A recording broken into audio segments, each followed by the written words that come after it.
एक आश्रम में कुछ शिष्य आपस में विवाद कर रहे थे। कोई कह रहा था कि मांसाहार ठीक नहीं है, हिंसा अनुचित है। कोई हिंसा के समर्थन में तर्क दे रहा था।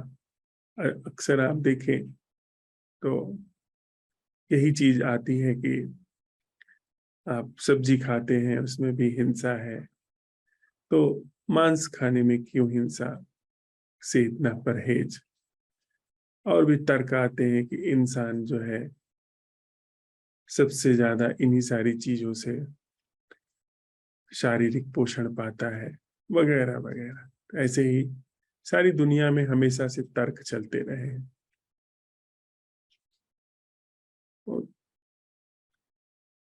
उनका जो आश्रम का शिक्षक था वहां पर आया, वो ध्यान से सुना उन सब लोगों की बातें। उसने कहा कि आप लोग इस हिंसा पर इतनी बहस कर रहे हैं। हिंसा अनुचित है क्योंकि हिंसा जगह ले उससे पहले आपको कठोर होना पड़ता है, और कठोर होना मृत्यु है। हम लोग भी अपने जीवन में देख लें कि जितना आप कठोर होते जाते हैं उतना आप मृत्यु जैसी स्थिति में होते जाते हैं। लाश बिल्कुल कठोर हो जाती है, बिल्कुल उसमें कोई हरकत नहीं होती। जीवित व्यक्ति प्रवाह जैसा होता है। उसने कहा हिंसा हमारी, यह बात ठीक है, हिंसा हमारी नाजुक संभावनाओं को, गहन संभावनाओं को, जिसमें ध्यान हम मनुष्यों के जीवन की श्रेष्ठतम संभावना है, उसको बाधित कर देता है। हिंसा उसको रोक देती है। लेकिन क्या हम हिंसा को समझ रहे हैं कि हिंसा क्या है? आप लोग जो यह विवाद कर रहे हैं, इसमें समय की हत्या हिंसा है। अनावश्यक रूप से समय को बर्बाद करना हिंसा है। आप किसी उम्मीद को पालते हैं, वह नहीं पूरी होती, यह हिंसा है। आप अपने जीवन में एक अंधी दौड़ में प्रवेश करते हैं, कहीं पहुंचना चाहते हैं, कुछ हासिल करना चाहते हैं, कुछ अपेक्षा करते हैं जीवन से कि ऐसा हो, नहीं पूरी होती, या पूरी होने के बाद आप उसकी बलि दे देते हैं, ये हिंसा है। जैसे होता है ना, हमने कुछ हासिल करना चाहा, वह हासिल हो गया, इसके बाद फिर उसकी बलि दे देते हैं, हम कुछ और चाहते हैं। बड़े ही स्नेह से हम पालते हैं किसी चीज को, किसी उम्मीद को पालते हैं, किसी महत्वाकांक्षा को पालते हैं, और जब पूरी हो जाती है उसका उसकी अवहेलना कर देते हैं, उसकी बलि दे देते हैं, फिर नई चीज पालते हैं, फिर बलि दे देते हैं। हम 8 अरब लोग इस धरती पर हैं। न जाने कितनी उम्मीदें हमने पाली हुई हैं जीवन के संदर्भ में, संबंधों में, जो रोज कटती मरती है। हिंसा है वो, सूक्ष्म तल पर हिंसा है। और सूक्ष्म तल की हिंसा सूक्ष्म संवेदनाओं को नष्ट करती है। देखिए ना, यह सहज स्वभाव जागरण, यह हिंसा के कारण हमारे जीवन में नहीं पाया जाता। विचार हिंसा है, अनावश्यक विचार हिंसा है। विचार का मैं एक एक्सट्रीम आइडियल नहीं रखना चाहता हूं, उतना कठोर होना ठीक नहीं है, लेकिन विचार हिंसा है। अनावश्यक रूप से जब विचार चल रहे हैं, हिंसा चल रही है। वह अनावश्यक रूप से चलते विचार एक गहरी धुंध मन में पैदा करते हैं। वो ऐसे ही है, विचार का उपयोग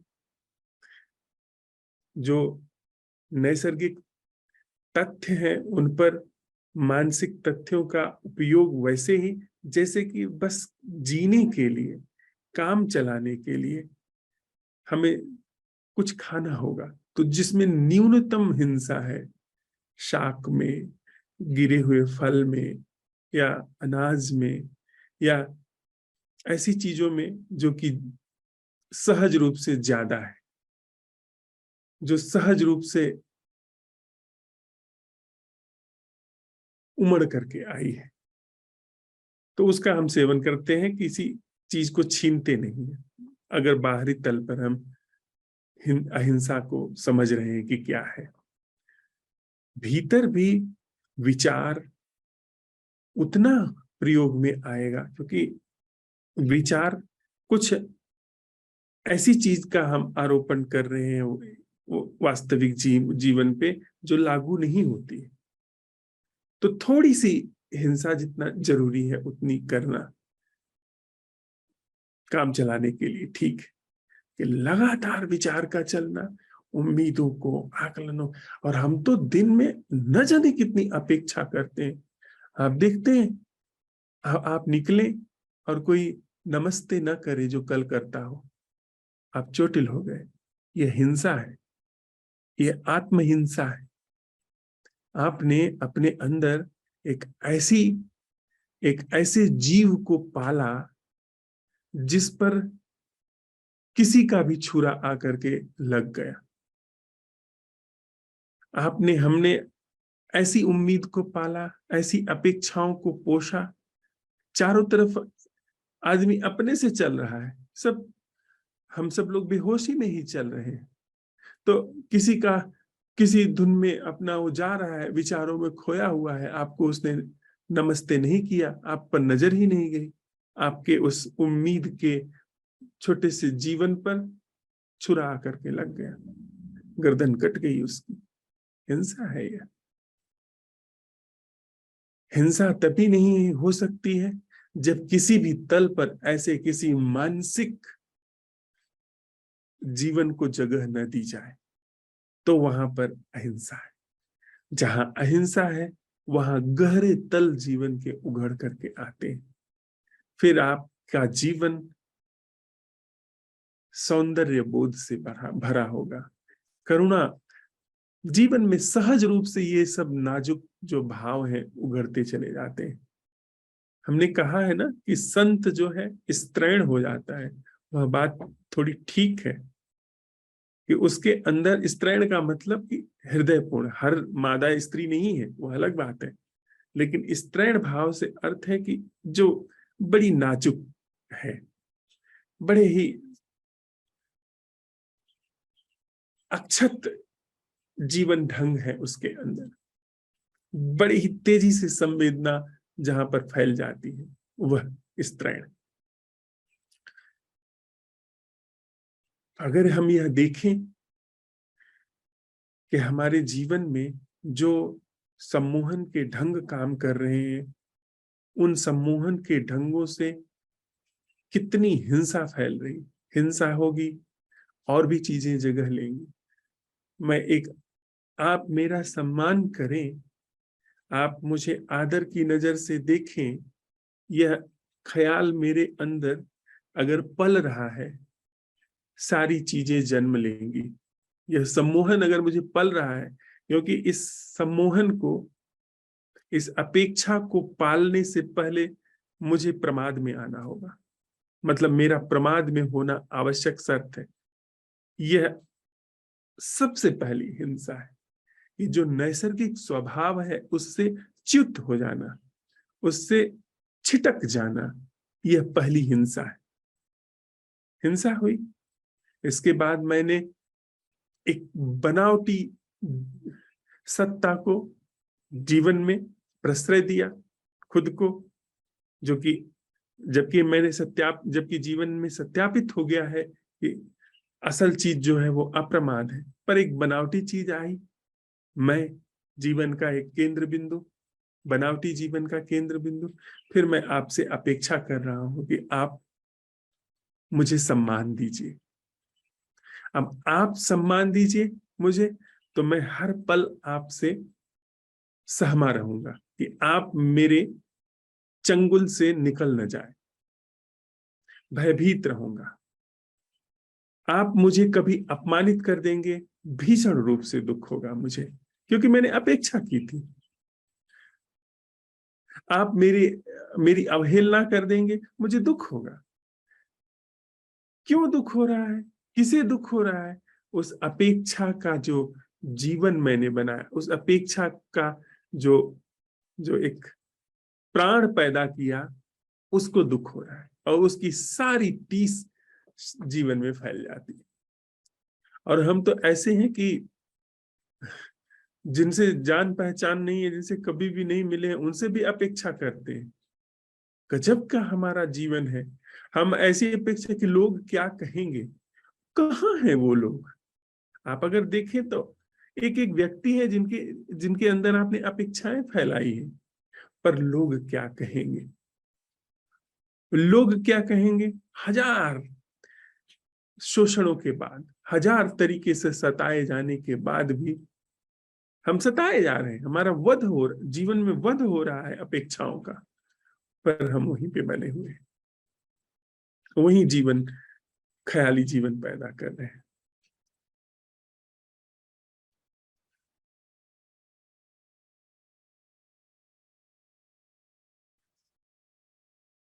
एक बूढ़े फकीर से सम्राट ने पूछा कि आप कहते हैं यह मन बुद्धा है, यह मन भी बुद्धा है, और बड़े बड़ी होश की बातें जब हम बेहोश लोगों के हाथों में लग जाती हैं तो उसका बड़ा विकृत स्वरूप हो जाता है। यह जो बात चीन में, जापान में कही जा रही है, यह बात इस भूभाग पर भी कही गई। अहम ब्रह्मास्मि, अन्नम ब्रह्म। उन्होंने सब कुछ, ये जो सबसे बड़ी बाधा है, मैं इसको भी ब्रह्म कह दिया। मिट्टी को भी ब्रह्म उन्होंने कहा। ये उन्होंने शब्दम ब्रह्म, जिससे पूरा सोच विचार निर्मित होता है, उसको भी कहा यह परम सत्य है। तो और ऐसी ही बातें जो लोग गहन ध्यान को उपलब्ध हुए, सच को उपलब्ध हुए, उन सब ने कही। पर उन्होंने कही, हमने क्या पकड़ा कि मेरे अंदर यह जो सोच विचार चल रहा है, यह ब्रह्म है। कदापि नहीं, कदापि नहीं।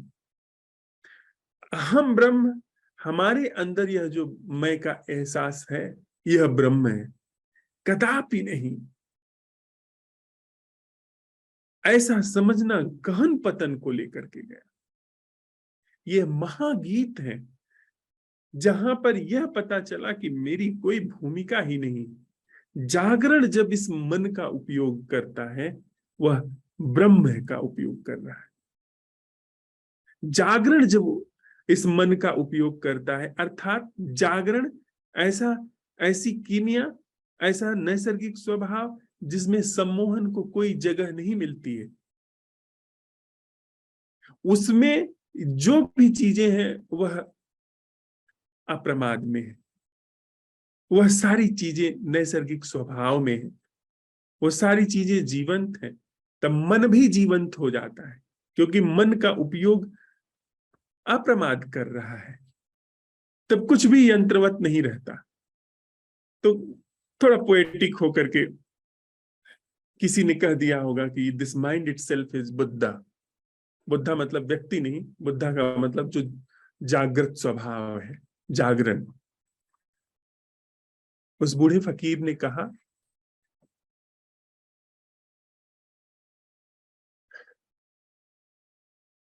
कि मैं क्या कहूं, अगर मैं कहता हूं कि हाँ, तो तुम जो अभी तुम्हारे अंदर चीज चल रही है उसे बुद्धा मान लोगे, और अगर मैं कहता हूं कि नहीं, तो जिसे तुम कभी जान सकते हो उस संभावना को मैं नष्ट कर दूंगा। इसलिए बड़ी मुश्किल हो जाती है कभी ऐसे लोगों को जिनको बोलना पड़ता है, जिनको थोड़ा सा सत्य के संदर्भ में अंतर्दृष्टि होती है और उन्हें बोलना पड़ता है। अक्सर आप पाएंगे कि कंट्राडिक्टरी स्टेटमेंट्स होंगे, विरोधाभासी स्टेटमेंट होंगे। सत्य का स्वभाव ही ऐसा है कि वो कंट्राडिक्टरी है। वो कॉन्शियसली कोई नहीं ऐसा बोलना चाहता है। वह कभी एक चीज का समर्थन करेगा, एक चीज का उसी चीज का कभी विरोध कर देगा, क्योंकि उसकी दृष्टि तथ्यों में नहीं है, उसकी दृष्टि तथ्यों की सम्यक समझ से सत्य की तरफ ले जाने में। तो पारंपरिक लोग जो हैं, आप नाम में लेना नहीं चाहता, आप परंपरा से जो लोग आए हैं उसमें आप पाएंगे कि बिल्कुल सिस्टमेटिक रूप से वे एक बात कहते चले जाएंगे, वो मशीन की तरह दोहराते चले जाएंगे।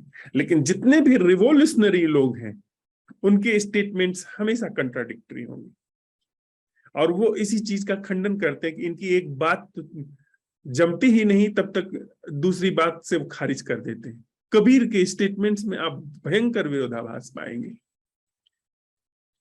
कबीर एक तरफ नाम जप की महिमा गाएंगे, दूसरी तरफ कहेंगे कि यह क्या, माला तो मुंह में, हाँ, माला तो कर में फिरे, जीव फिरे मुख माए, मनवा तो चौदिस फिरे, यह तो सिमरन ना है। वो खारिज कर देंगे इसको, क्योंकि उनकी रुचि विधि में नहीं है, उनकी रुचि दर्शन में है।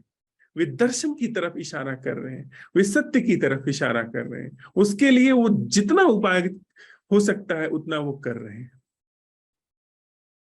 फिर उस सम्राट ने पूछा दूसरे दिन, उस दिन की बात आई गई हो गई, क्योंकि सम्यक उत्तर दिया ही नहीं जा सकता है। उसने कहा कि मरने के बाद जो बुद्ध पुरुष होते हैं वे कहाँ जाते हैं? बड़ा मीठा सा उसने उत्तर दिया, तो मुझे नहीं पता, क्योंकि मैं अभी मरा नहीं। ये बात ही बकवास की है। जो अभी ही नहीं है उसके आप मरने के बाद की बात कह रहे हैं। जो मैं जैसी चीज जिसके लिए आप सवाल पूछ रहे हैं वो अभी नहीं है, अभी अमृत है, और आप पूछ रहे हैं कि मरने के बाद वो कहाँ जाता है? वो अभी ही नहीं है। शरीर है, मन है जिसका उपयोग हो रहा है, व्यक्तित्व तो कुछ भी नहीं है वहां पर। और आप कह रहे हैं कि मरने के बाद उसका क्या होता है, वह कहाँ जाता है? क्या कोई जवाब देगा इसका? तो पोएटिकली जवाब दिया उसने कि मुझे नहीं पता, क्योंकि मैं तो अभी मरा नहीं हूं। इस तरीके से हमारे जीवन में न जाने कितने सम्मोहन काम करते रहते हैं।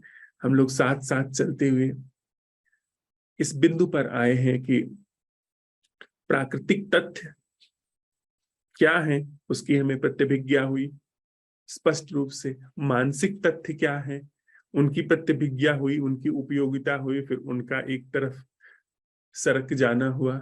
और सम्मोहन क्या है उसके विषय में अंतर्दृष्टि हुई।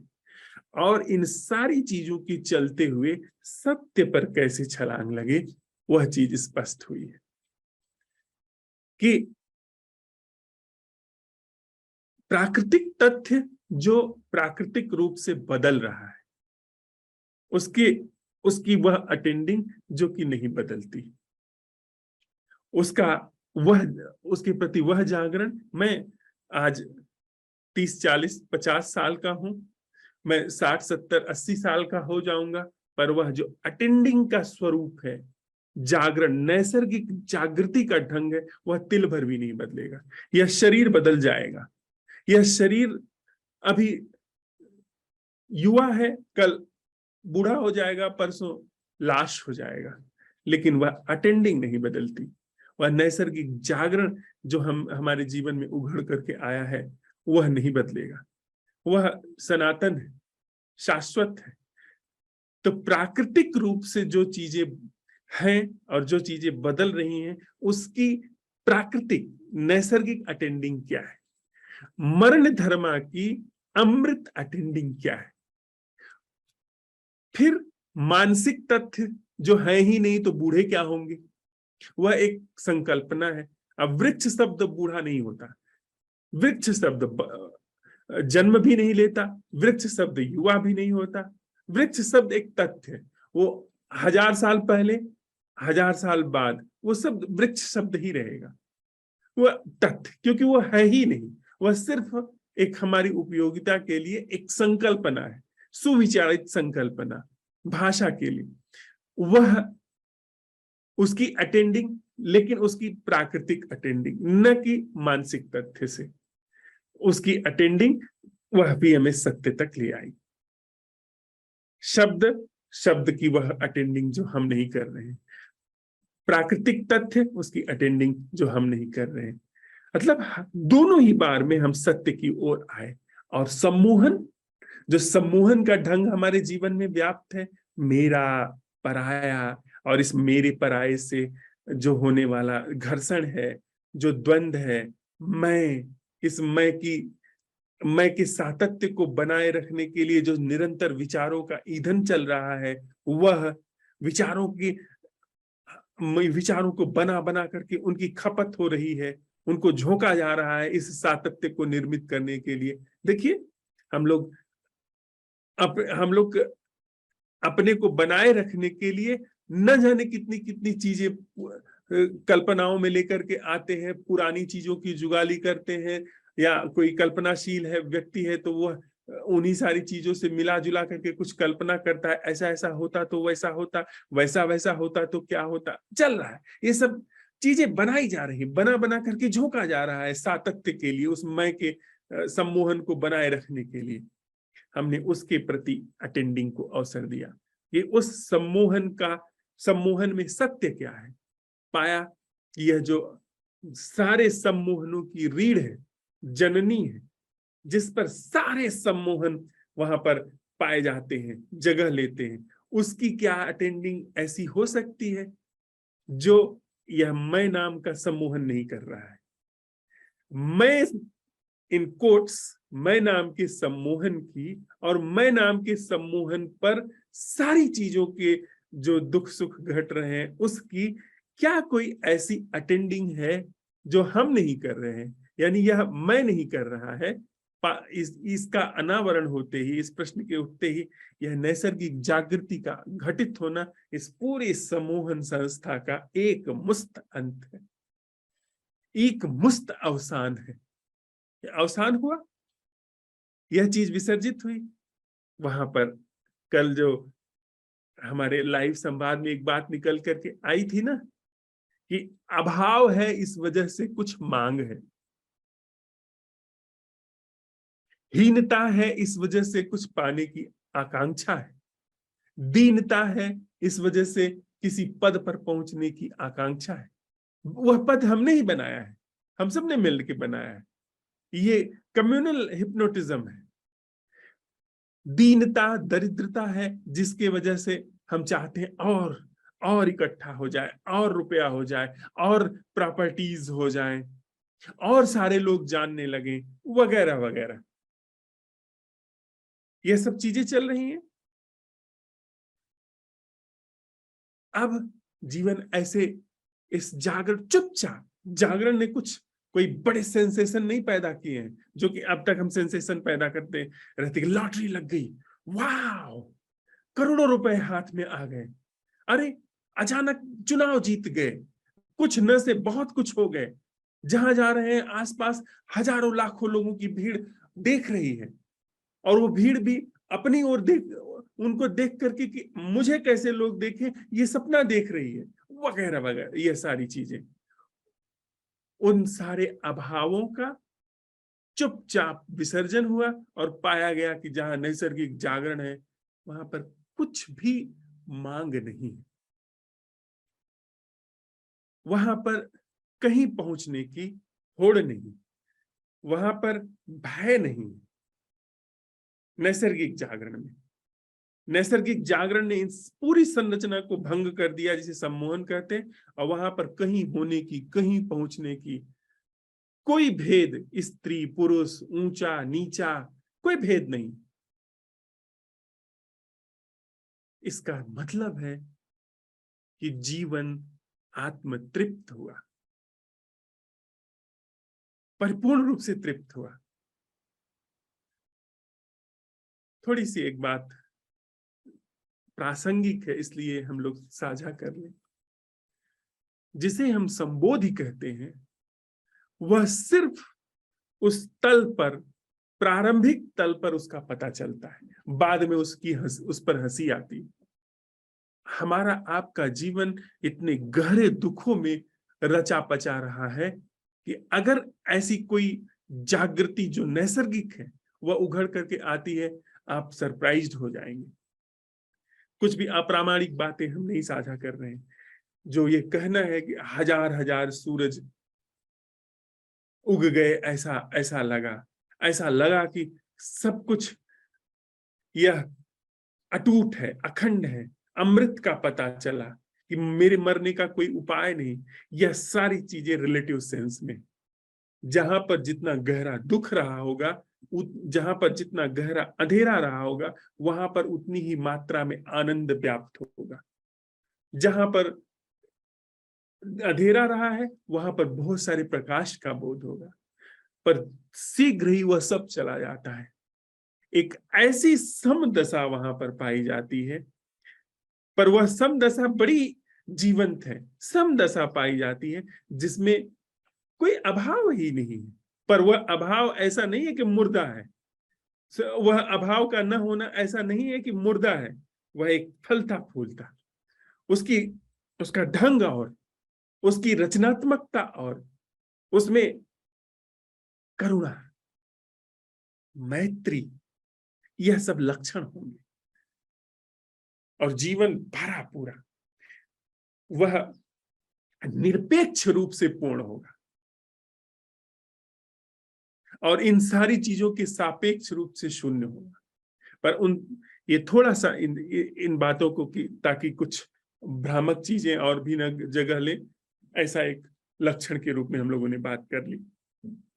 तो हम लोग प्राकृतिक तथ्य, मानसिक तथ्य और सम्मोहन, इस पर कैसे, इसका क्या स्वरूप है, इसको हमने समझा। इसमें सत्य की तरफ कैसे छलांग लगती है, वह कीमिया समझी, उसको भली भांति समझा। अब अगर कोई प्रश्न इसमें है तो अच्छी तरह उसको हम लोग यहाँ पर निसंकोच रख लें।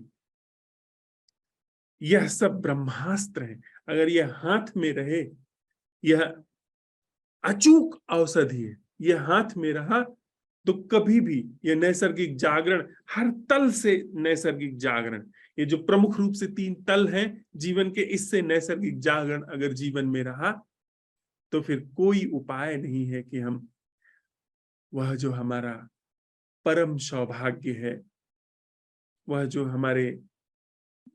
हमारे ही क्या, पूरी सृष्टि का जो परम प्रसाद है, वह जीवन में अशेष रूप से उतरता चला जाए। कोई कारण नहीं है उसके रुकने, वह बस हमारी ही प्रतीक्षा करता है कि हम अनुमति दें, वह उतरे। हम जाते हैं किसी तथाकथित रूप से प्रभुता संपन्न व्यक्ति के पास, तो हम अनुमति मांगते हैं कि हम मिलें, और जो ये परम प्रभुता है, जो परम प्रसाद है, जो अमृत का प्रसाद है, वह हमारी अनुमति की प्रतीक्षा करता है। वह कहता है कि अनुमति दीजिए मुझे, हम प्रवेश करना चाहते हैं। और जो भी अनुमति दे देता है, यह असंभव प्रश्न उठाना, अनुमति देना है। यह उघाड़ना, ऐसा जीवन, अनुमति देना है। और वह हजार हजार या अनंत अनंत ढंगों से जीवन में व्याप्त होता चला जाता है। वह हमारा नैसर्गिक एकमात्र, अगर कोई कहें जन्म सिद्ध अधिकार है तो वो है बोध, बुद्धत्व। बुद्धत्व हमारा जन्म सिद्ध अधिकार है, वह उसके छीनने का ही कोई उपाय नहीं। वह हमको बस उस पर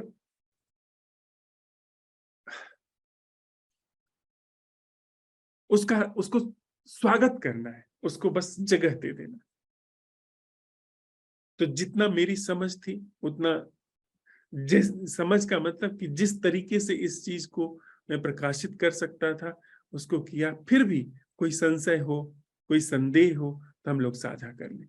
2 मिनट के लिए साथ में बैठते हैं, हमारे पास परिपूर्ण समय है, हम जितना चाहे समय ले सकते हैं। आज योगा क्लास नहीं है, साप्ताहिक अवकाश के कारण।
अनिल भाई,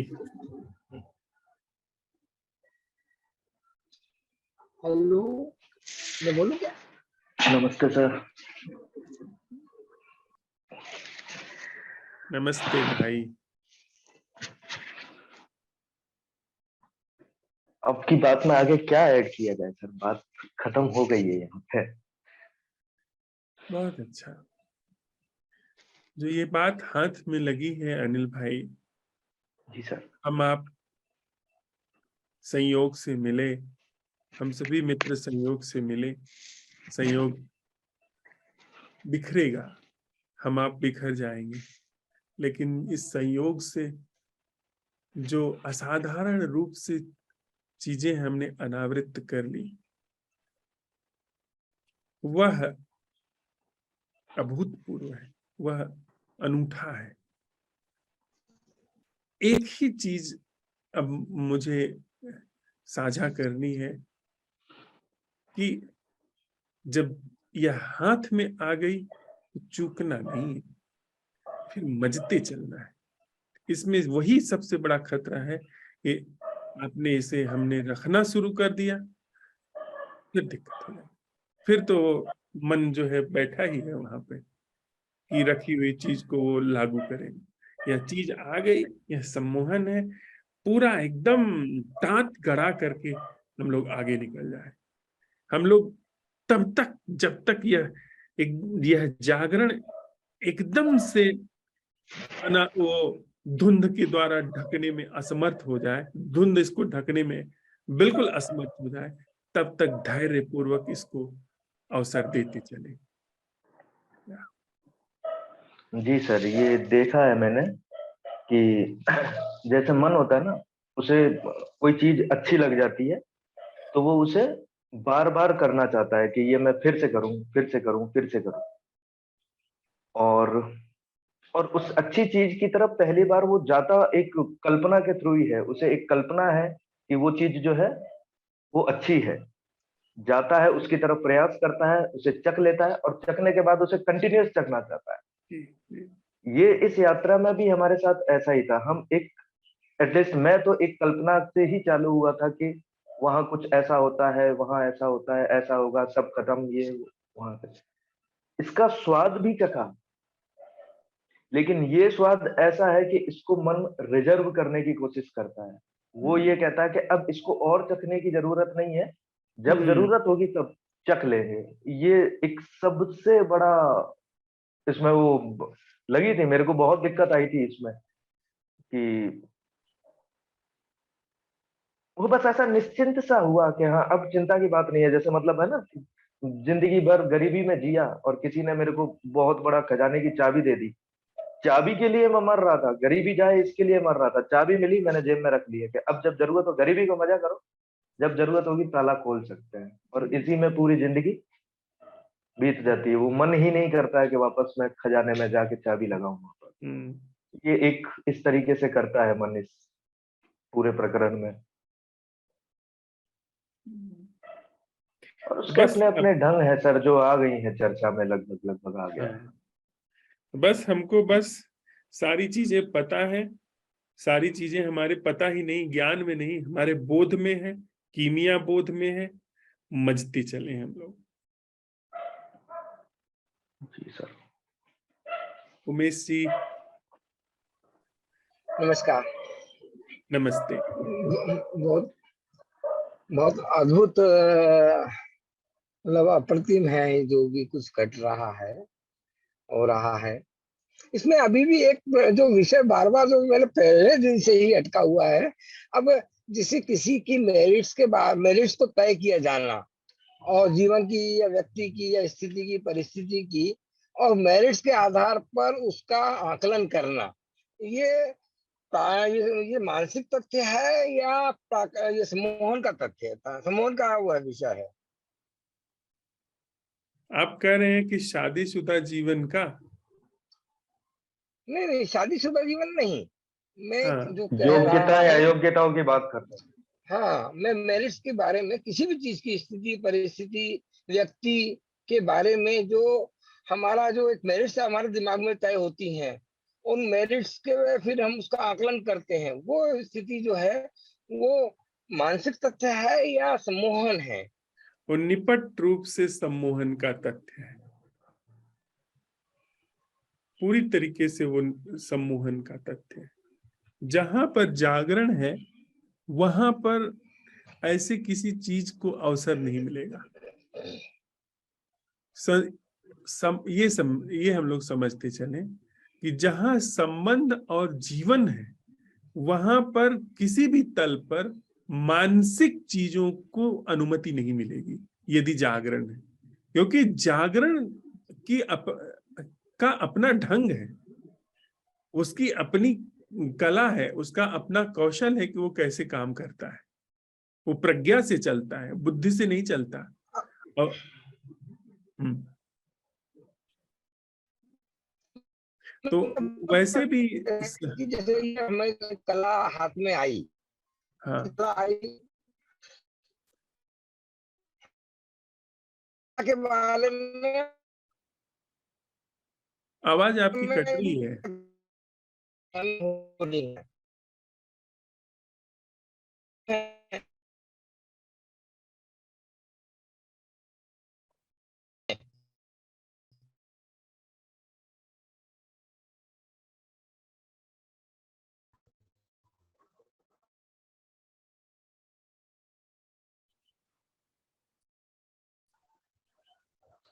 भावना जी।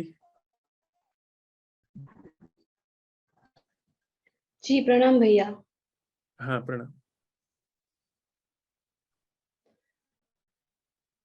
मेरे भीतर ये जो मतलब सम्मोहन बना हुआ है कि कल्पना करना भविष्य की। जैसे मुझे हिमाचल जाना है तो उसकी कल्पना करना, माउंट आबू जाना है उसकी कल्पना करना, बेटा आने वाला है तो ऐसे ऐसे करूंगी, ऐसे ऐसे करूंगी। वो जो अंदर जो सम्मोहन बना हुआ है या आदत बनी हुई है इस तरह की, वो जो पहले होता था वो तो उसके साथ बहना होता था, लेकिन अभी जस्ट ये स्थिति है कि इसका जैसे ही उठना हो रहा है इस तरह की कल्पना का, वहां पे ही मतलब कि वो जो प्राकृतिक देखना हो रहा है वहां पर, वो प्रश्न उठाना हो रहा है वहां पर, ये चल रहा है।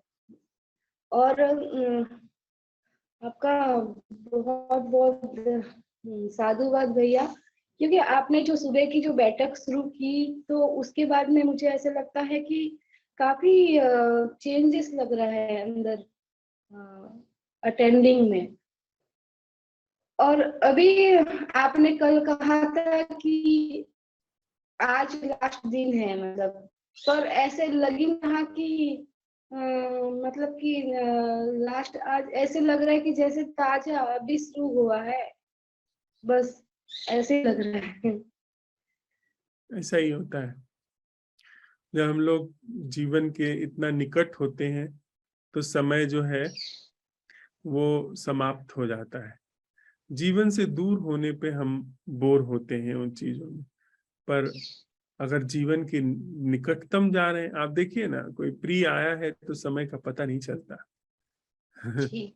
जो जो जो चीजें जीवन के एकदम निकट हैं उसमें जीवन का पता नहीं लगता। पर ठीक है, हम लोगों के हाथ में है।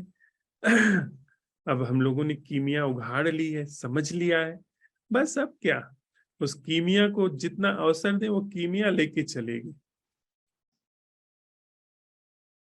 जी, थैंक यू। हाँ उमेश जी।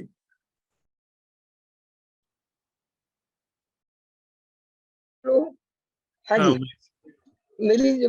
मेरा जो कहना था कि हम बहुत स्पष्ट जैसे ना लिखित रूप से ये देखें कि हमारे हाथ में ये का जो कला आई है प्रश्न उठाने की, और इससे जो इसमें जो बहना लहने की, इसके बाद अब ये तो ना हमने इसके लिए अपना एक विचार बनाया, और तथाकथित जो भी आत्मज्ञान की विधियां बाजार में चल रही हैं या जो भी विधियां पहले होती रही, हम उनके बारे में भी एक विचार हमारे दिमाग में आया। अब इसके बीच में हम कैसे समझ बैठाएं? अटेंडिंग। हाँ, अटेंडिंग कैसे बैठाएं? उमेश जी, अटेंडिंग, जो चीज आप कुछ मत करिए, आप अपनी तरफ से कोई योजना मत बनाइए, जो चीज अटेंडिंग के आलोक में बचती है शुभ है। अटेंडिंग के आलोक में जो चीज नहीं बचती है वो उसको जाने दीजिए, उसको उसको उसके विसर्जित होने का साहस रखिए। ऐसा बहुत कुछ हो सकता है जो आप अभी न चाहते हो, पर अटेंडिंग कहे कि it's time to drop it right now.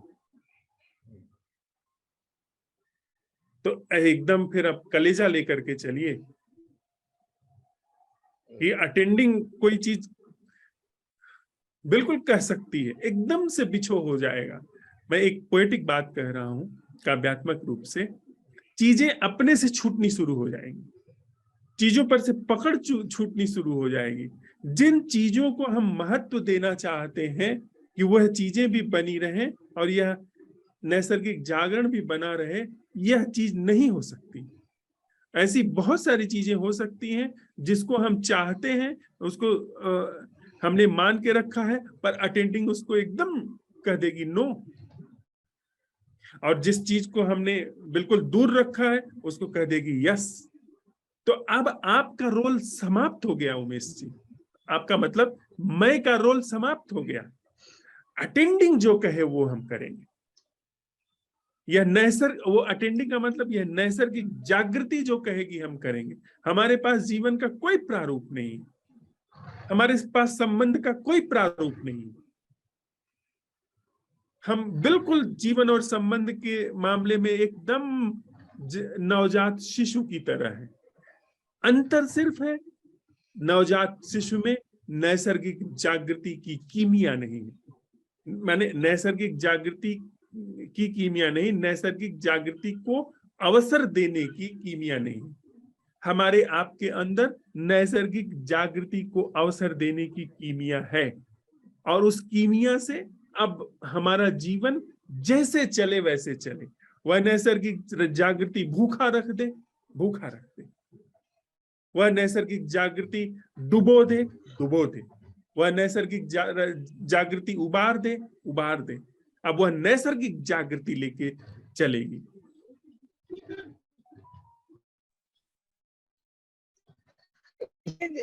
विषय ये, जैसे मेरे को तो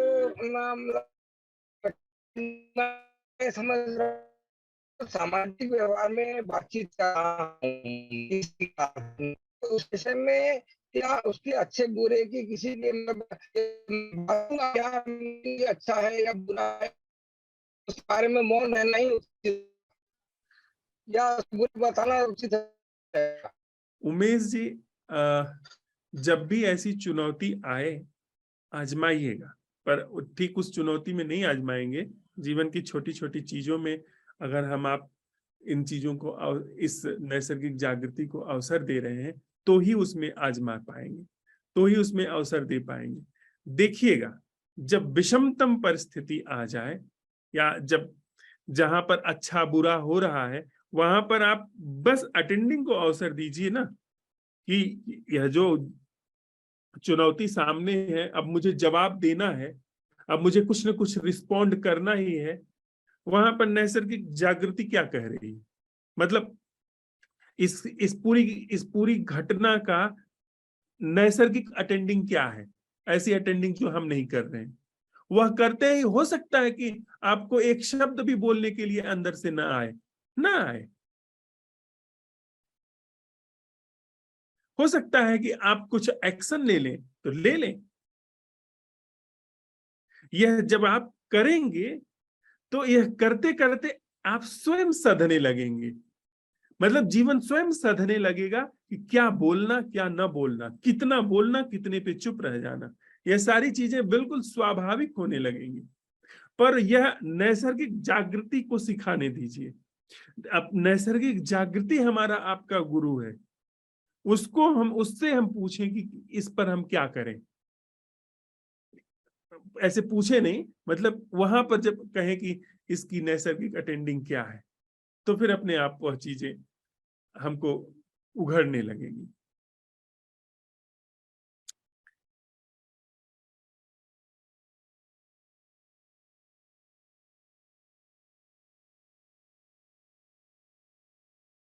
मेसी, आपकी आवाज जो है बहुत कट रही थी, अभी कोई आवाज नहीं आ रही है। हाँ भावना। जी भैया प्रणाम। मेरे घर के दीवार के ऊपर कुछ ऐसे पौधे बने हुए हैं जिनकी ऐसे ही, मतलब कि जंगल में जो पौधे होते हैं ऐसे ही है, लेकिन उनकी सुंदरता बहुत ही अच्छी है। उन पौधों के ऊपर पीले कलर के फ्लावर्स बने हुए, कुछ पौधों पे कुछ फ्लावर है उसके ऊपर वाइट कलर का फ्लावर्स है। पर जैसे ही मतलब कि सूर्य की किरणें तेज होती है और इन पौधों के ऊपर पड़ती है, इन फूलों के ऊपर, तो इन फूलों का जो रंग है ना, वो सफेद से पर्पल हो जाता है रंग।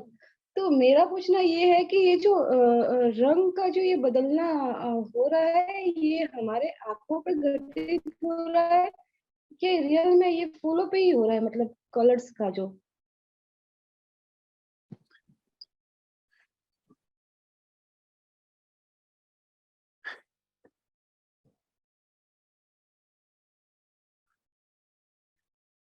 ऐसा हो सकता है, मैं कोई रंगों का वैज्ञानिक नहीं हूं, लेकिन हम यह देख सकते हैं, इस पर अगर हम कहें कि यह जो भी घट रहा है इसकी नैसर्गिक अटेंडिंग क्या है, तो आंखों के सापेक्ष, आंखों की क्षमता के सापेक्ष रंगों का जो फूलों पर घटना हो रहा है सूरज की किरणों के प्रकाश में, वह एक प्राकृतिक क्रिया है, प्राकृतिक तथ्य है।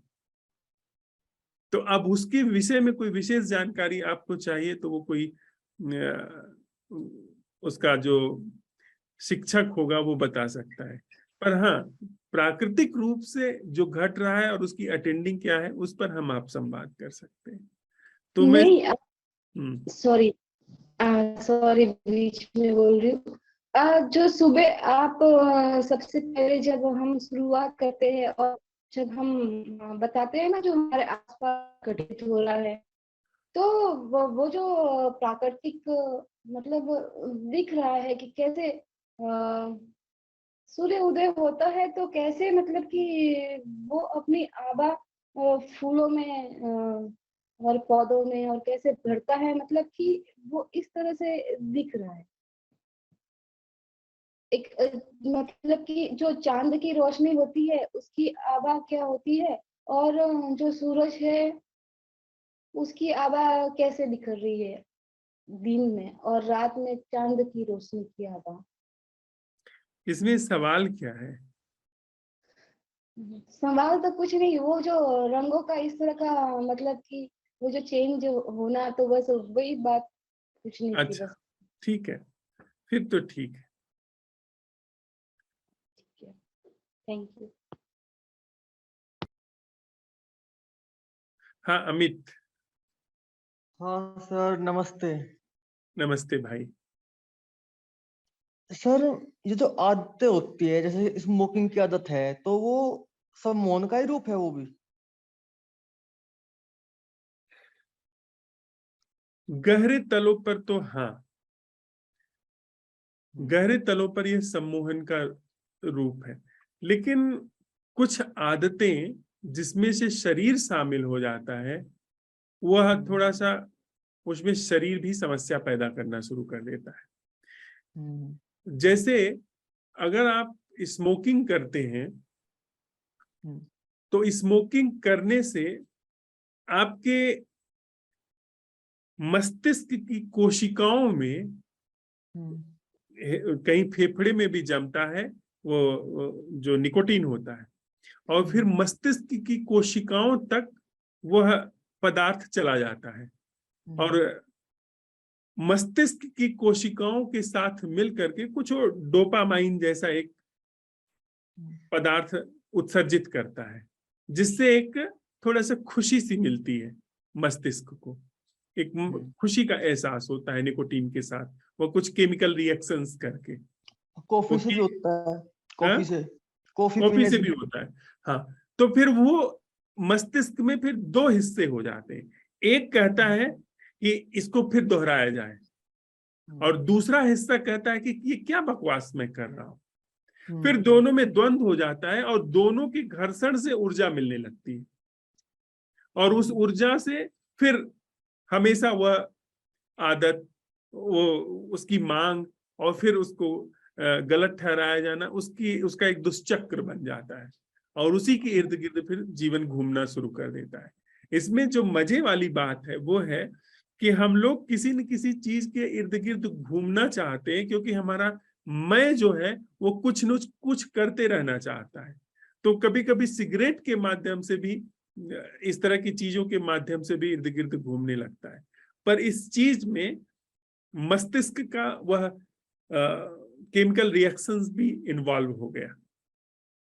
हाँ, लेकिन आदत, सिर्फ आदत, अब जैसे व्यस्त रहने की आदत, कि हमेशा कुछ न कुछ करते रहना है, यह व्यस्त रहने की आदत गहनतम सम्मोहन है। इसमें शरीर बहुत कम इन्वॉल्व है। आप क्या कर रहे हैं इसमें कोई महत्व है, इसका कोई महत्व नहीं।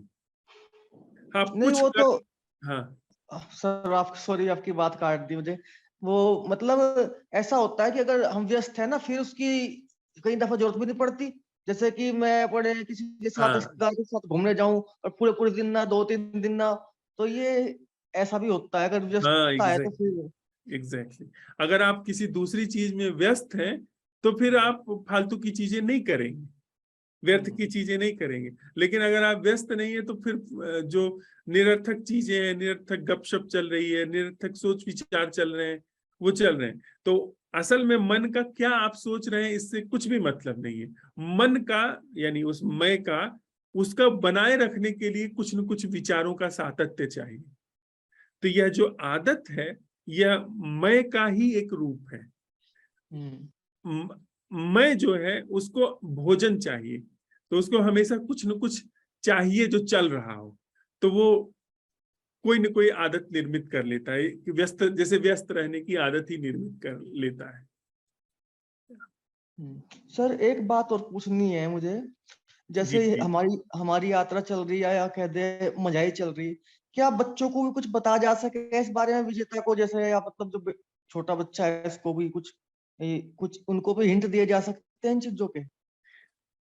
हाँ अमित, बच्चों में जो नैसर्गिक रूप से दृष्टि है, उस दृष्टि को बिना चोट पहुंचाए, उनको बिना कोई लालच दिए, बिना भय दिखाए, उनको आप जो मानसिक तथ्यों वाला क्षेत्र है उसे शिक्षित करिए। बिना उनको यह भय दिखाए कि पढ़ोगे नहीं तो बर्बाद हो जाओगे, भीख मांगोगे, ये तो गहनतम वायलेंस है कि भीख मांगोगे। या ये अगर तुम पढ़ाई में नंबर 1 आए तो तुमको हम ले चल के पार्टी देंगे, नए कपड़े दिलाएंगे, ये तो नष्ट करना हो गया बच्चे को। अब बच्चा हमेशा स्वार्थ या भय की भाषा में गति करेगा, और वह जो सहज जीवन उपलब्ध हुआ है उससे उसका ध्यान ही हट जाएगा। वो कभी ये जानेगा ही नहीं कि जीवन सहज उपलब्ध है। अभी एक छोटी बच्ची से मुलाकात होती रहती है, 12-14 साल की है वो, उसको रुचि ही नहीं है फूलों में, पहाड़ों में, वो बादलों में, इंसानों में, किसी से मिलना नहीं चाहती। वो उसके लिए सबसे जो खुशी वाली बात है जब माँ ऑफिस चली जाती है,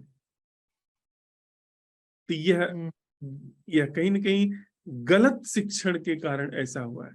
क्योंकि प्रकृति से जुड़े रहना ये तो एकदम सहज बात है। प्रकृति से जुड़े रहना तो हमारा हाथ पैर सब जुड़ा हुआ है। तो साइकी अगर प्रकृति से टूट गई है तो इसका मतलब है कि कहीं न कहीं कुछ ऐसी चीजें घटी हैं जिन्होंने भय का निर्माण कर दिया, जिन्होंने स्वार्थ का या एक मानसिक जीवन का गहरा प्रभाव डाल दिया कि मानसिक रूप से जो जीवन है वो सच है।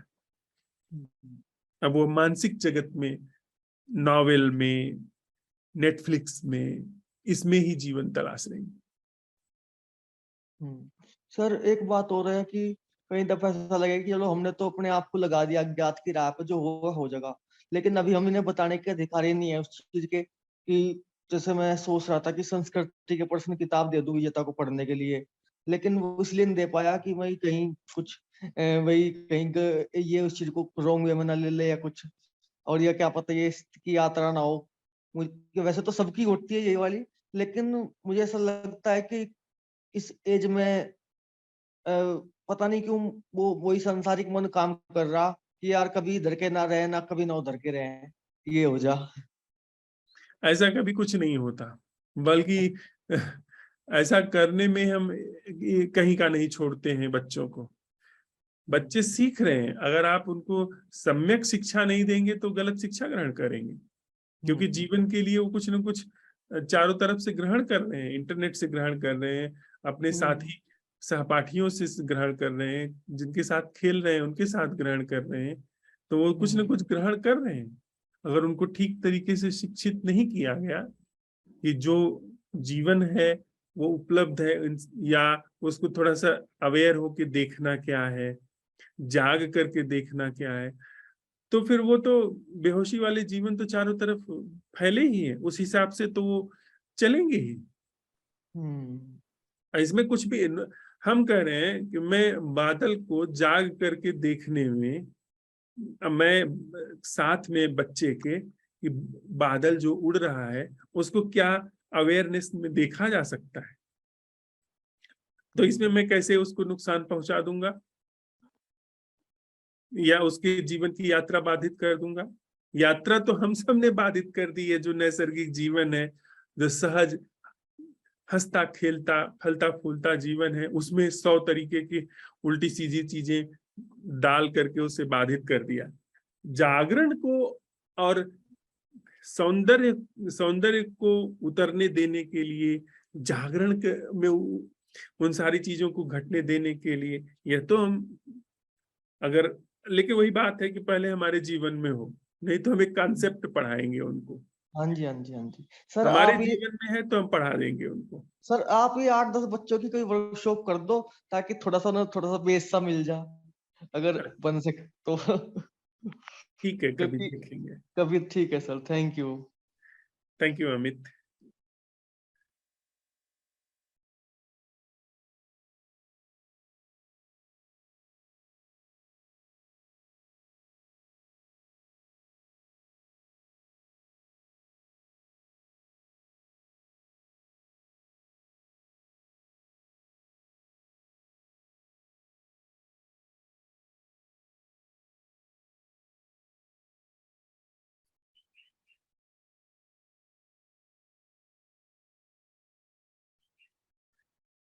हाँ मैडम।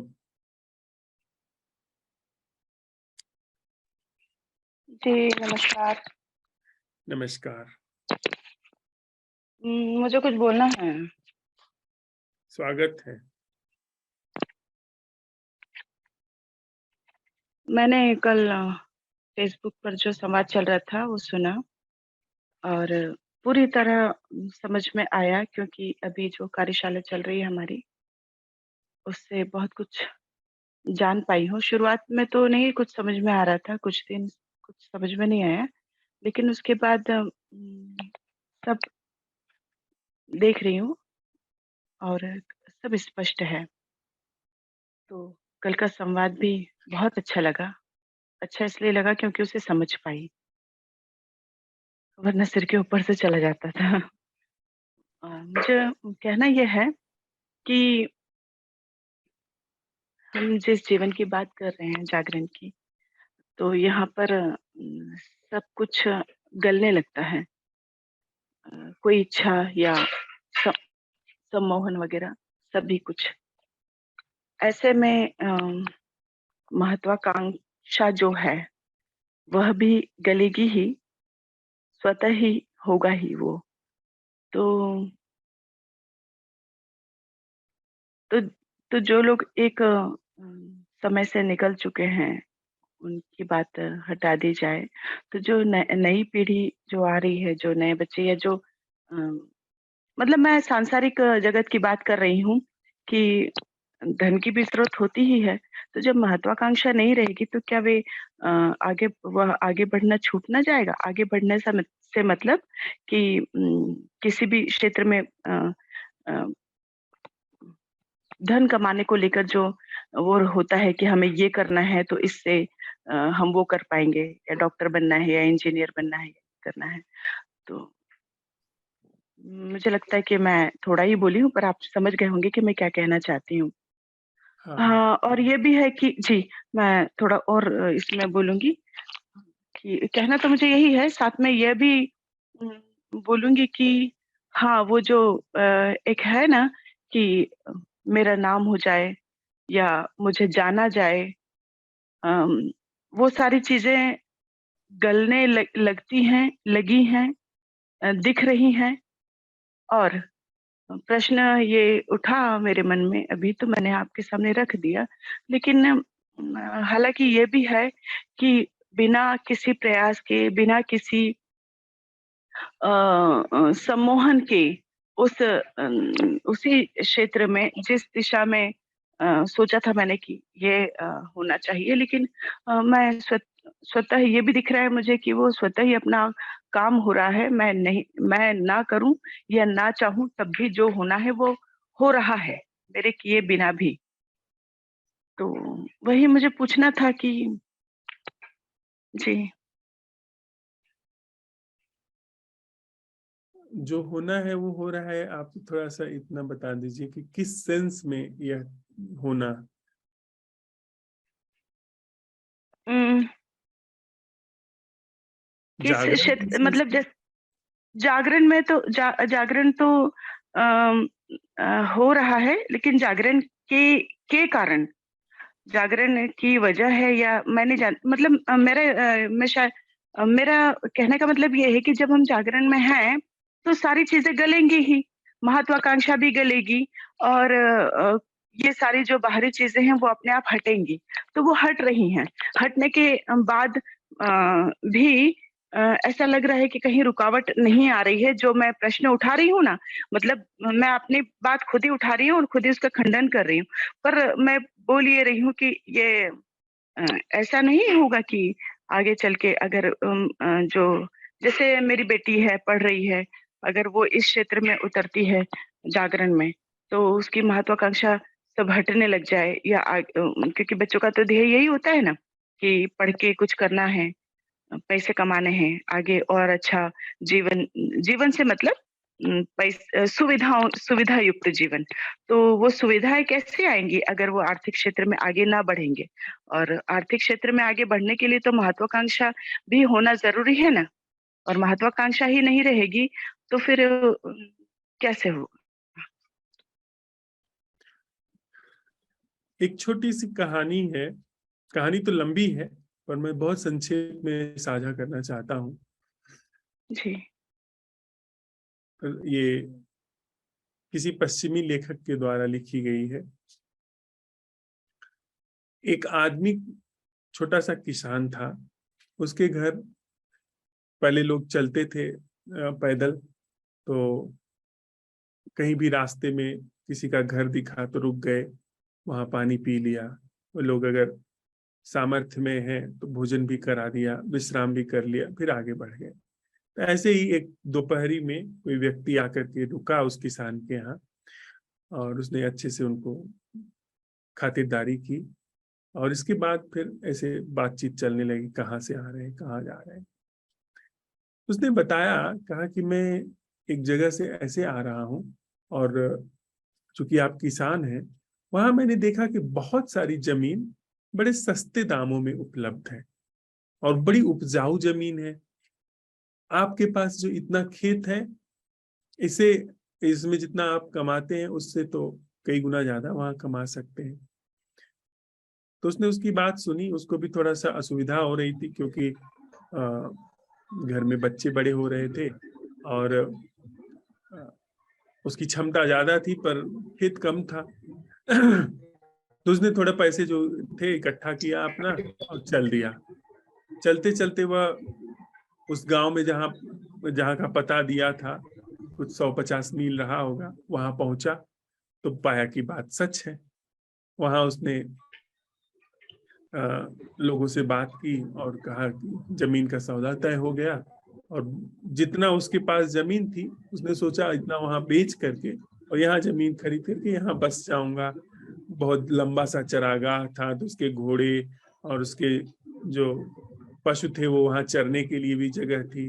जमीन जो थी बहुत उपजाऊ थी, थोड़ी ही मेहनत पर वहां फसल उगने लगेगी वगैरह, ये सब उसने अपना अच्छे से समझ लिया। फिर शाम को बैठा था, वहां के लोग अच्छे थे, उन्होंने कहा कि अब जैसे आप इतना दूर आए हैं वैसे ही थोड़ा दूर और आगे चले जाइए, 50 मील, और वहां पर आपको तो इससे 10 गुना सस्ती जमीन मिलेगी। तो जब आप घर अपना छोड़ ही रहे हैं तो वहां बेहतर है कि चले जाइए, वहां आपको ज्यादा जमीन मिल जाएगी। उसको यह बात भी जची, वो और आगे बढ़ गया। वह गया तो देखा कि कबीला है, वहाँ कबीलों के पास में सारी जमीन का अधिकार है। जाकर के उसने कुछ मिठाइयाँ फल वगैरह लाया था। उसने जो कबीले का सरदार था उसको भेंट किया और कहा कि हम यहाँ खेती करना चाहते हैं, आपसे जमीन खरीदना चाहते हैं।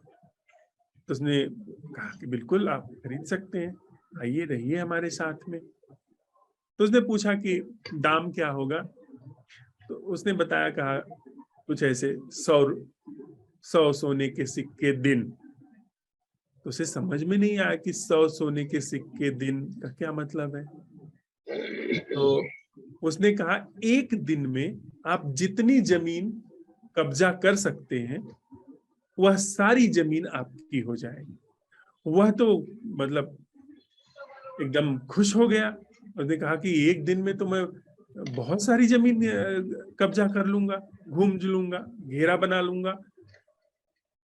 बात तय हो गई। उसने 100 सिक्के उनको दे दिए, अपनी पूरी जो थाती थी दे दी, और बड़े सुबह अपना कुछ पानी उनी लिया, कुछ चाय नाश्ता किया और थोड़ा सा रख करके, और एक जगह टेकरी थी, वहां से उसको प्रस्थान करना था। सब कबीले का सरदार भी आ गया।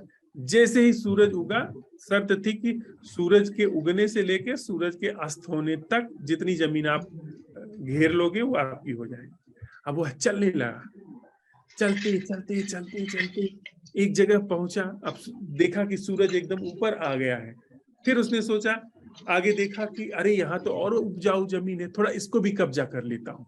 तो थोड़ा सा और आगे बढ़ गया, लेकिन फिर उसने देखा कि सूरज अब नीचे उतरना शुरू हो गया है सीधे से। तो उसने कहा अभी उसे लौटना भी है और थोड़ा और आगे बढ़ के घेरना है, क्योंकि उसको घेरा बनाना था।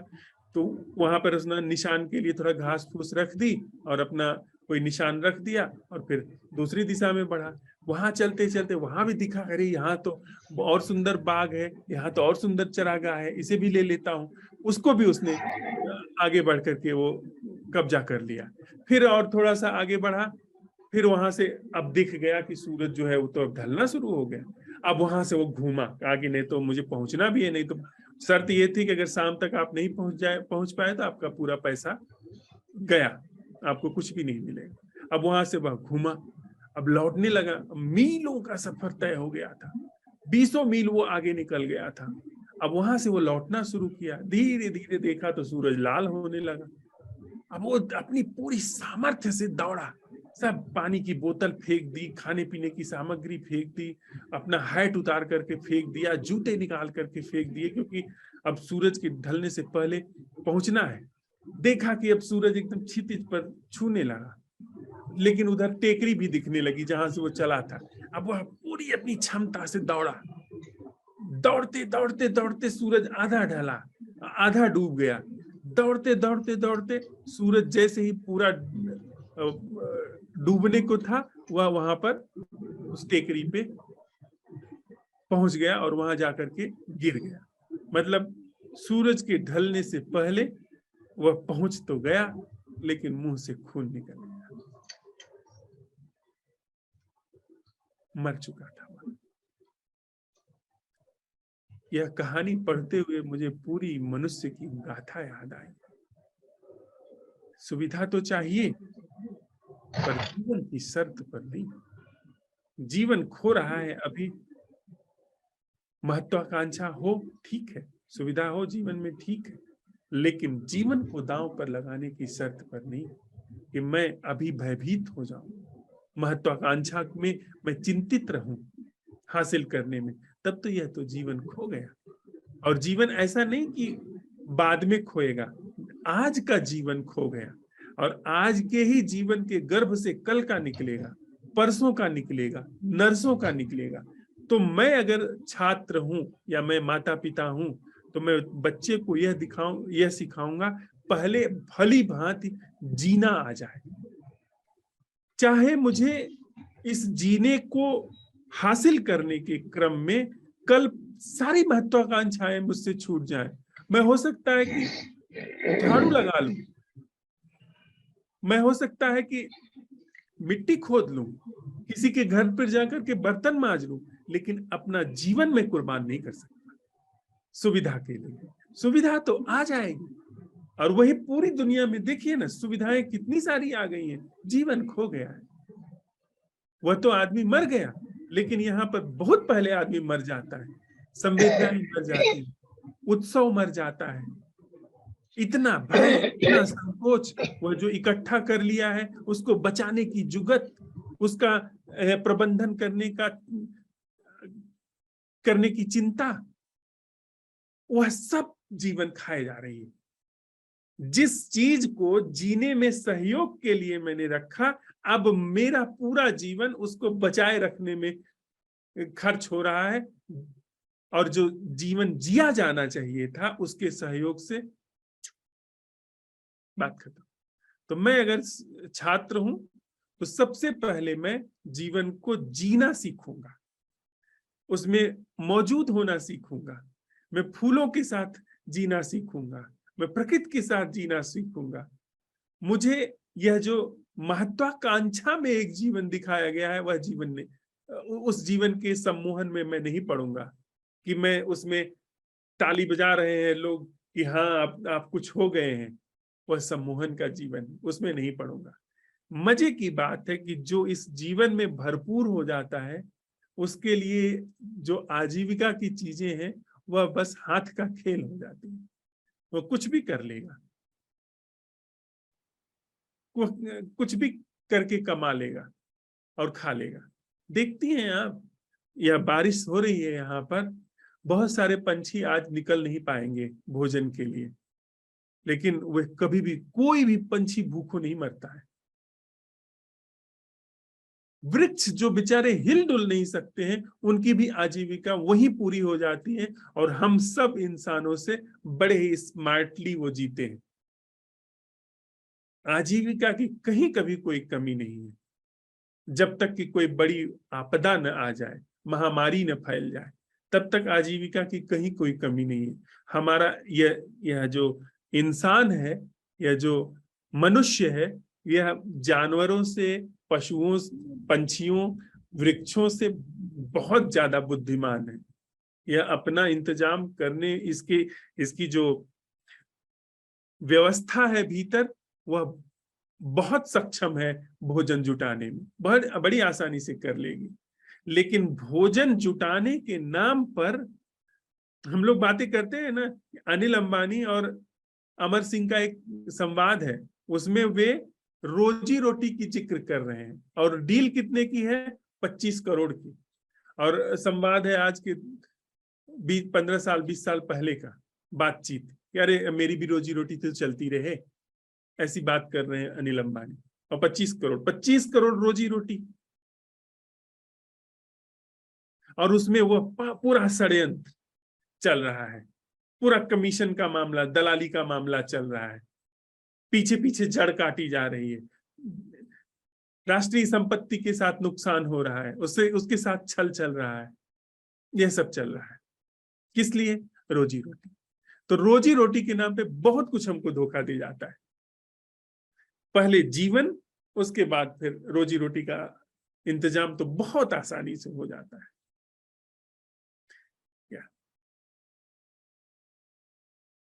जी धन्यवाद। वह समाज हमको ये कहता है कि झाड़ू लगाने लगा, और समाज, अगर मैं समाज के हिसाब से चलूंगा तो समाज की, तथाकथित समाज की आंख कैसे फैलेगी? जब मैं रोल्स रॉयस में चलूंगा, जब मैं हेलीकॉप्टर से चलूंगा, जब मेरे पास हीरे मोतियों का हार होगा, तो समाज की आंख फैली रहेगी। अंदर जीवन कुड़ गया, सड़ गया। तो दो विकल्प हैं हमारे पास, समाज के हिसाब से चलिए, समाज की आंखों में फैल करके चलिए, या जीवन में फैल करके चलिए। यह हमारे ऊपर है।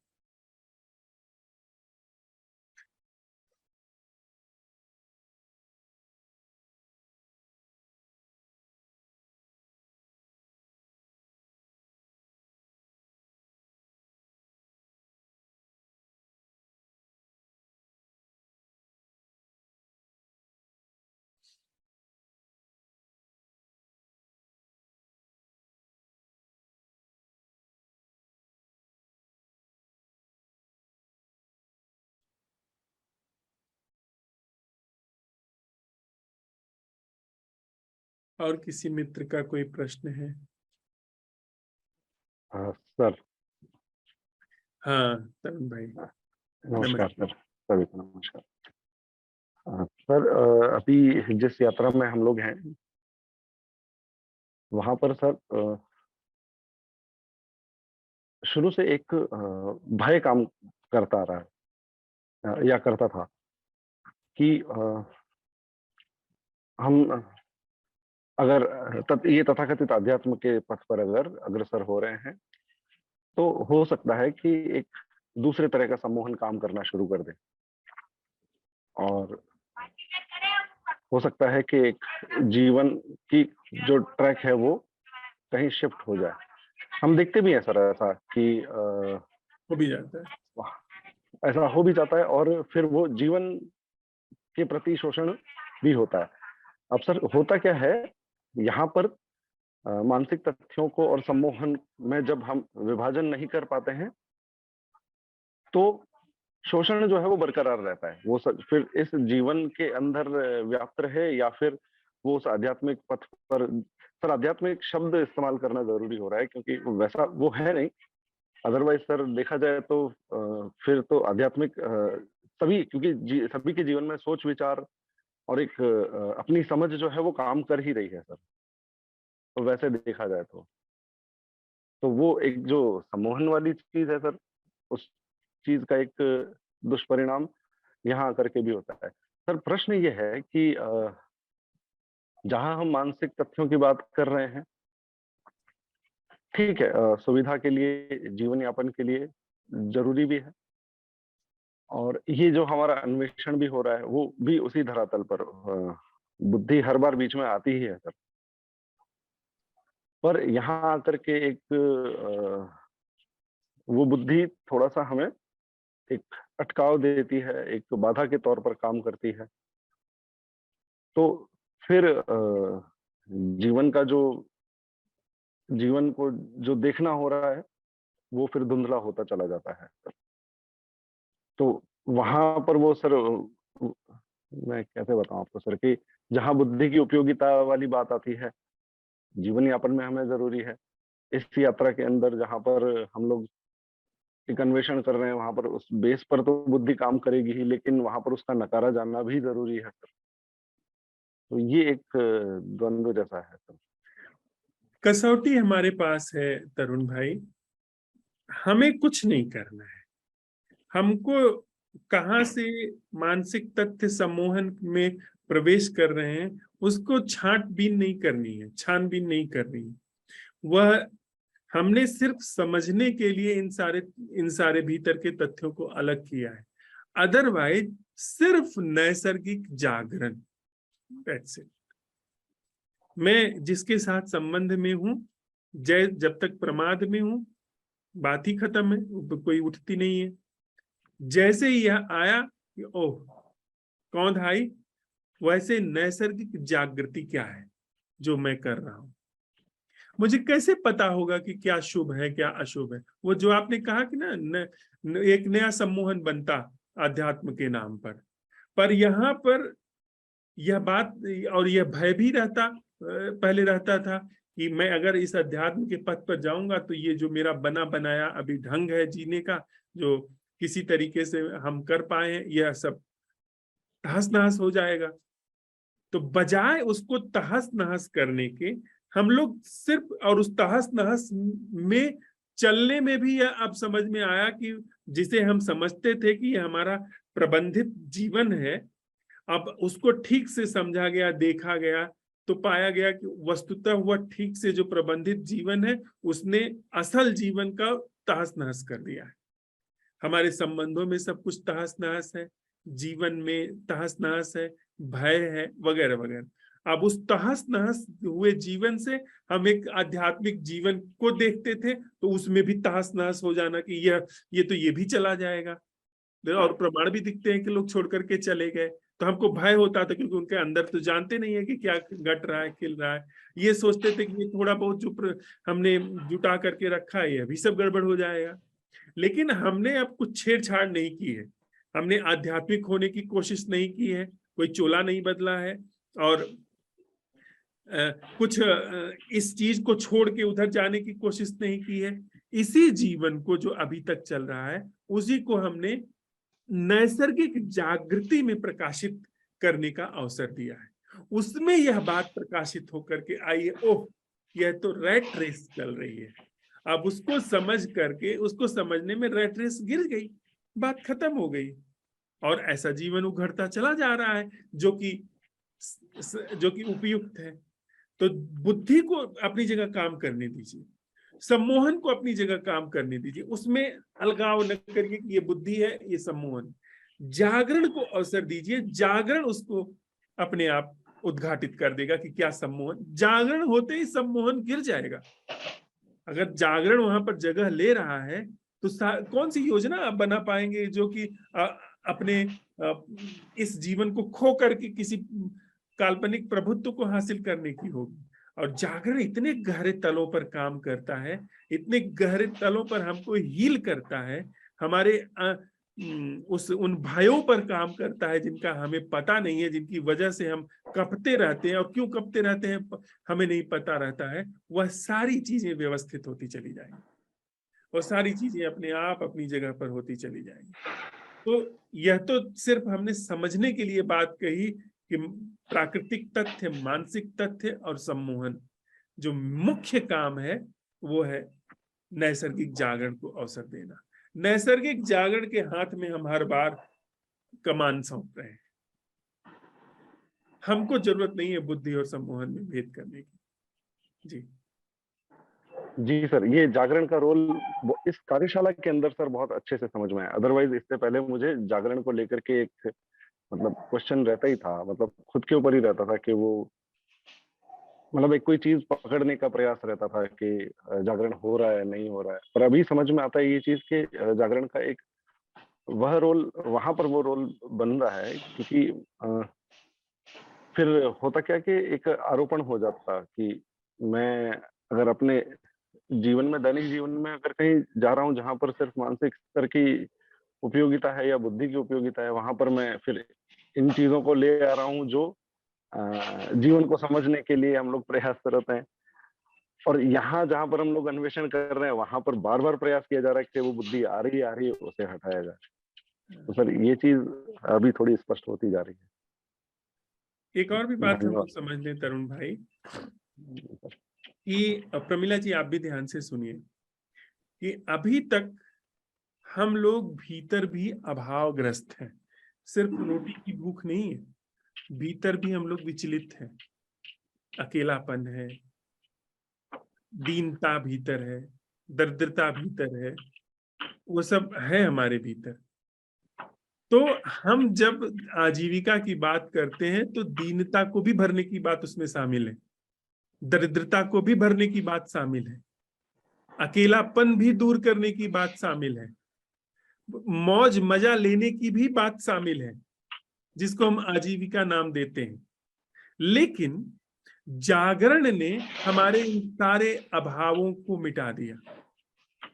मतलब दीनता मिटा दी, जागरण में कोई अभाव ही नहीं है तो दीनता की बात ही नहीं उठती है। दरिद्रता मिटा दी जागरण ने अकेलापन मिटा दिया, जागरण ने जो हमारा एक दुखी होना रहता था उसको मिटा दिया। और जागरण ने यह जब सारी चीजें मिटा दी, सारे अभाव हमारे खत्म हो गए, तब मैं अगर दुनिया में जाकर के कमा रहा हूं तो सिर्फ मेरी कमाने में नजर उस धन पर है जिससे कि रोटी की भूख मिटे। उसके पीछे मैं कोई हैसियत हासिल करने नहीं जा रहा हूं, सामाजिक हैसियत नहीं बनाने जा रहा हूं। तो आप समझ रहे हैं, एक अभावग्रस्त व्यक्ति पहले मानसिक रूप से, भावनात्मक रूप से व्यक्ति समाज में कमाने के लिए आगे बढ़ता था। अब भावपूर्ण व्यक्ति दुनिया में उतर रहा है जो रोटी कमाने जाएगा। तो वो प्रतिद्वंदिता में नहीं पड़ेगा, वो राजनीति में नहीं पड़ेगा कि दूसरे को कैसे गिराया जाए। उसका जो धन होगा, उसकी कमाई होगी, बड़ी पवित्र कमाई होगी। उसको कोई तनाव ही नहीं है, उसको किसी को पद चाहिए ले जाओ भाई, उसको किसी से प्रतिस्पर्धा ही नहीं, किसी से उसका द्वेष नहीं है, वैर नहीं है, राजनीति नहीं है। वह व्यक्ति बहुत ही आनंदित होकर के कमाई कर रहा है। मैं अगर इंजीनियर हूं, मैं अगर बैंक में काम कर रहा हूं, बिना प्रतिस्पर्धा के काम कर रहा हूं, अपना काम मैंने अच्छी तरीके से पूरा किया, मैंने अच्छी तरीके से झाड़ू लगाया, जिसके घर के सामने झाड़ू लगाया उसने मुझे रोटी दी, मैंने अच्छे से बैंक में काम किया, मुझे उसका फल मिला। अब मेरे अंदर कोई अभाव नहीं है, कोई मुझे सम्मान करे, कोई मुझे ओहदा दे, कोई मुझे देख के ताली बजाए, वह चीज है ही नहीं। तो कोई बजाता है तो बजाए, नहीं बजाता है ना बजाए, मुझे कोई फर्क नहीं पड़ता। मतलब जीवन को कोई फर्क नहीं पड़ता। आप समझ रहे हैं? और यह चीज कहां से आई है? यह चीज आई है नैसर्गिक जागृति से। नैसर्गिक जागृति ने सारे अभाव पोंछ दिए। अब सहज रूप से मेरे अंदर एक ढंग है जीवन का जो किसी पे निर्भर नहीं है। तो समझने के लिए हमने इसमें भेद किए हैं। असल में सिर्फ जो जीवन अभी घट रहा है उसकी नैसर्गिक जागृति क्या है, दैट्स इट। जी सर, धन्यवाद। हाँ अमित, धन्यवाद भाई तरुण। बुद्धि द्वारा सम्मोहन को हमें खत्म नहीं करना है। यस, यह बात अच्छी तरह हम लोग समझ लें। हम चूके ना कि बुद्धि के द्वारा हमें यह सम्मोहन है, यह मानसिक तथ्य है, यह प्राकृतिक तथ्य है, इसकी फिक्र नहीं करनी है। वह जो नैसर्गिक जागरण है वह प्रकाशित कर देगा कि कहाँ से। जैसे कमरे में बुद्धि से नहीं सोचना है कि द्वार कहाँ है, दरवाजा कहाँ है और कमरे में घुप अंधेरा है।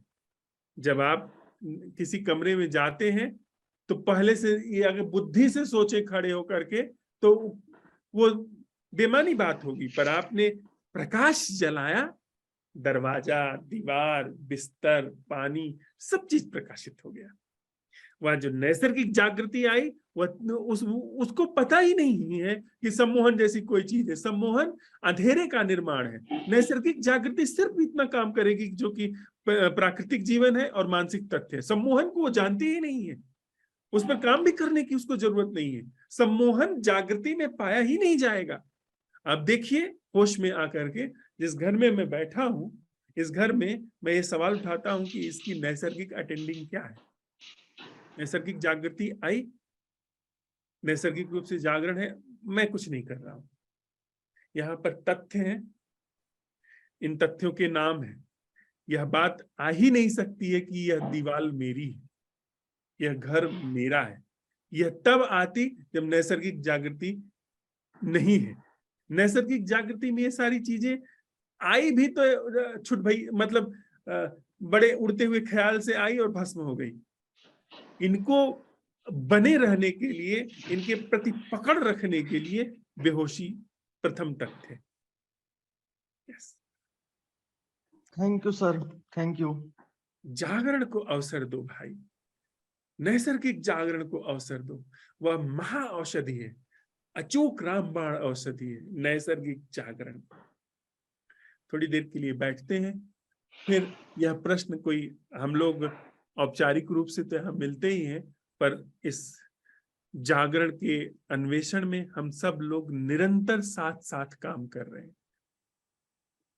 निरंतर हमारे जीवन पे काम चल रहा है और वह काम बस उघड़ना, जागरण को अवसर देने का चल रहा है। तो थोड़ी देर साथ में बैठते हैं और हमने यह जो समझा है, जो बस केवल समझने के लिए प्राकृतिक तथ्य, मानसिक तथ्य और सम्मोहन, इसको समझ करके अच्छी तरह से हमारे विवेक में यह समा गया है और अब हमें कुछ और नहीं करना है। नैसर्गिक होमवर्क पूरा हो गया है, नींव मजबूत है, अच्छी तरीके से जड़ें जम गई हैं। अब बस नैसर्गिक जागरण का अंकुरन, पुष्पन, पल्लवन, फलना फूलना, वो उस फलने फूलने को अवसर देते चलना है। बस अब तो बाहर की चीजों से कोई जानवर खा न जाए, कुछ ऐसी चीजें ना हो जिससे कि उसको चोट पहुंचे। बस वृक्ष बड़ा हो जाएगा तो इसके बाद हमको चिंता करने की जरूरत नहीं, वो अपनी परवाह कर लेगा। सांझ की जो बैठक है उसमें हम लोग आज उत्सव मनाएंगे। जो भी हमारे पास गीत है, संगीत है, जो भी हम कर सकते हैं वो हृदय से यहाँ साझा करेंगे, अस्तित्व को साधुवाद देंगे, अनुग्रहित होंगे और उत्सव मनाएंगे। जो हमारे भीतर एक समाधान का उत्सव घटा है उसको बिखेर देंगे, वह पात्र बिल्कुल खाली कर देंगे। जो भी हमको मिला समाधान के रूप में, जागरण के रूप में, उसे उलीच देंगे जैसे कि वह सबका है, क्योंकि सबने, जिन्हें दुख भी दिया है उसने भी हमें सहयोग दिया इस जागरण तक पहुंचने में। जिसने सहूलियत दी उसने भी इस जागरण तक पहुंचने में हमें सहयोग दिया। तो सबका हक है इस जागरण के अनावरण पर, उसको सबको बांट दें। और ये ऐसी चीज है जितना बांटे उतना बढ़ती है और ताजी आती है। उत्सव के रूप में बांटे और जागरण के रूप में बांटे, मौन जागरण में अवसर देकर के बांटे, मुखर जागरण में अवसर देकर के बांटे, पर जागरण शर्त है। अपने जागरण को बिना उघाड़े कुछ एक शब्द भी बोलने से बचे, यह एक धुंध पैदा करता है।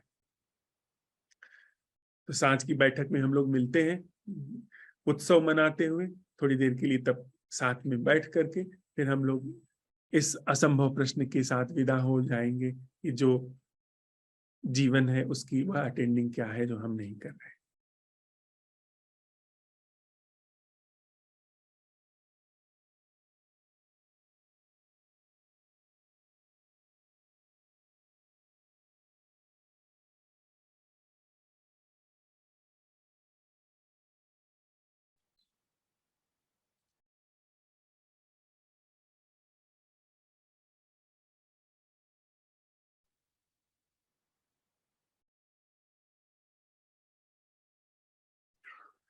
और जो साप्ताहिक बैठक है उसमें भी हम लोग आज सद्गुणों का प्रस्फुटन इस विषय पर थोड़ा संवाद करेंगे।